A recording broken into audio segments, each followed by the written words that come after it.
hear that. He's not arrived, then? Not yet. But what we want to know is by what power you made him come here.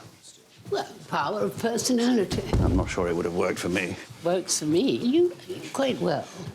I will be all right as long as no one asks me how I am. You heard your note nearly proved fatal to poor Denker. Well, I only intended that she be ticked off, not beheaded. I gather it was Spratt who saved her, which is a surprise in any number of ways. Mama, what are you doing? Carson, can you change these place cards in the dining room? I'm not sure her ladyship. Robert? Just do it. Yeah, very well, my lord. You'll be in a very junior seat. Il faut reculer pour mieux sauter. I found my editor. And had some fun too, I hope. I went dancing at the Café de Paris, which felt very young and gay. And we saw Henry Talbot try out a racing car. So now we're all members of the Bright Young Things. I don't know about bright. The Right Honourable Neville Chamberlain, Minister for Health. Lord Grantham. Lady Grantham. Minister, how kind of you to find time for us in your busy schedule. We're very grateful. I wouldn't have the courage to refuse your mother-in-law. There you are. How is dear Anne?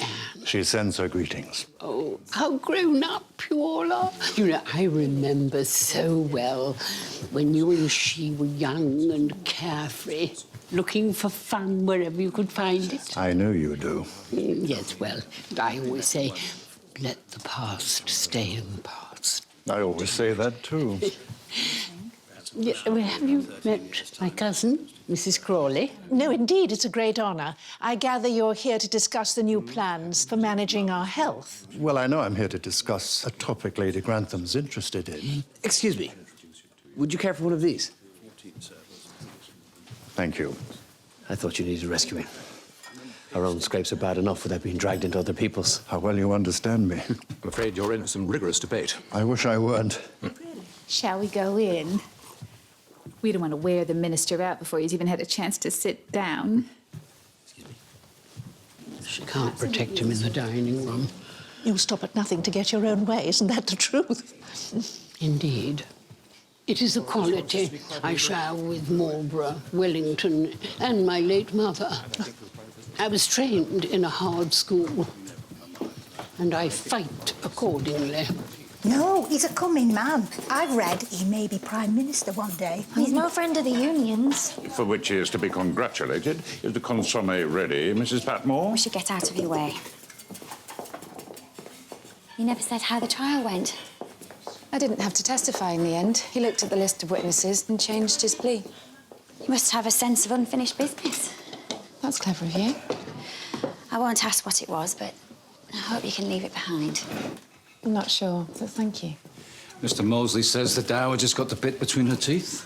And I don't give much for Mr. Chamberlain's chances. Nor me.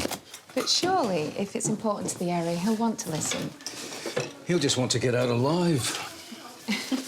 The system has worked well here for 100 years. Why must we destroy everything in our path simply for the sake of change? I'm not sure that's a true representation of the case. Exactly. There are many benefits to be had from the plan. But benefits for whom? Goodness. I thought I was here to be lectured by a united group, not to witness a battle royal.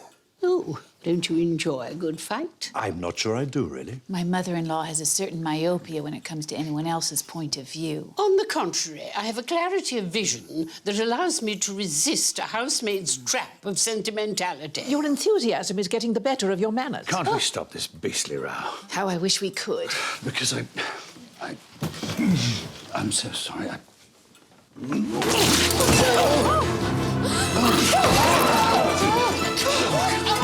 Thomas, on his left side. Give me the napkins. I'll call the ambulance. Keep him warm. Take my coat. What is it? His ulcer has burst. What? Will he be all right? We must get him to hospital as quickly as we can. I'm here, darling. Don't worry, I'm here. If this is it, just know I have loved you very, very much. This isn't it, darling. We won't let this be it. Here's some water. No, no water. Just keep him steady until the ambulance arrives. All right, all right.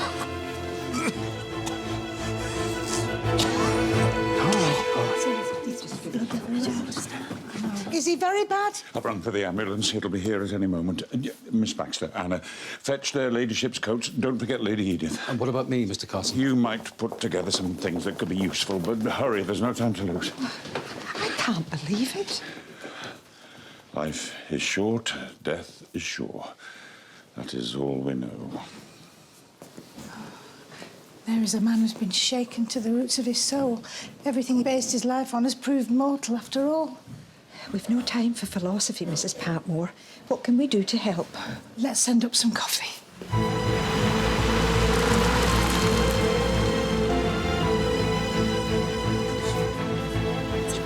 Lady Grantham, I'm not sure how much use I can be here. Of course you should go. I will consider the new plan. Don't. That is, let it stand. I believe the change will work well for both establishments. Very well. Lady Grantham. Give my love to dear Annie. I will.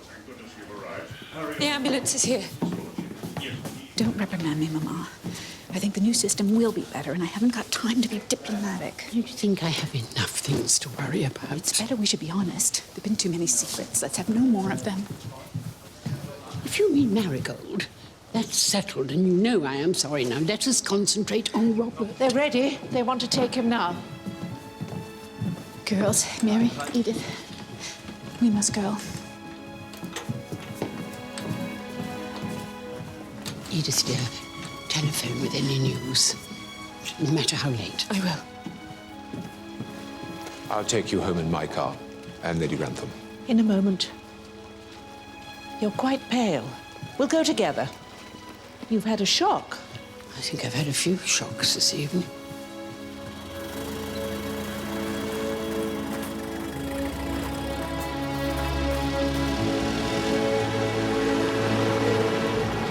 They're bringing your car around. I'll let the ambulance get away.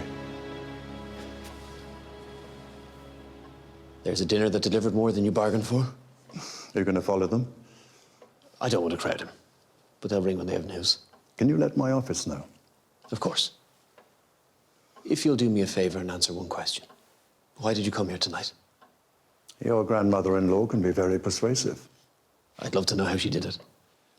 My wife has a brother called Horace de Vere Cole. You may have heard of him. The prankster? Didn't he board a warship pretending to be the leader of a Turkish delegation? Abyssinian, but yes. He was always doing that sort of thing. Some years ago, he and a few friends dug a trench across Piccadilly, and London was thrown into total chaos. But what... I was one of the chaps responsible.